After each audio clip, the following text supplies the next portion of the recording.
नमस्कार पब्लिक. बघा आता जत्रा झाली कधी आणि आपला व्लॉग आला कधी. तर विषय असा झाला का तुमच्या भावाची चालू आहे पेपर, त्यामुळं मग काही एडिटिंगला टाईमच नाही भेटला.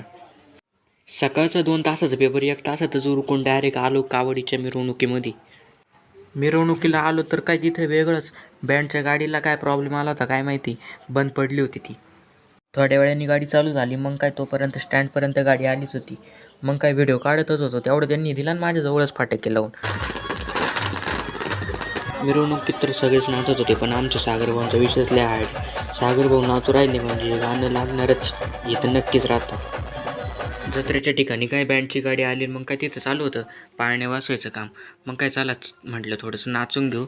आपल्याला काय एवढं नाचायला जमत नाही, पण थोडं नाचलो. मग काय मिरवणूक चालू होऊन भरपूर वेळ झाला होता, त्यामुळं काय मग 12 वाजता मिरवणूक बंद झाली.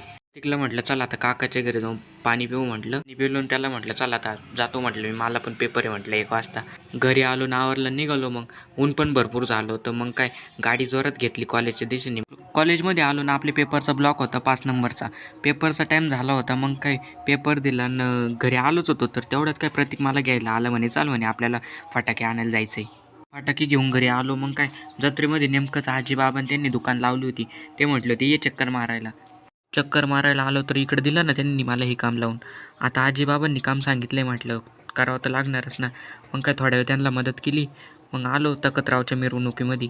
आपली कैलास बँडची गाडी बघा कशी नुसती चमचम करती.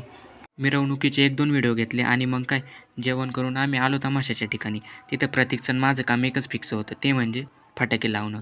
मस्तपैकी फटाके लावले आणि मग काय तमाशाचा आनंद पण घेतला. जत्रेनिमित्त बैलगाडा शर्यती पण ठेवल्या होत्या. फक्त एवढंच झालं की त्या 2 दिवस लेट झाल्या. चला तर मग भेटू आपल्या पुढच्या व्लॉगमध्ये.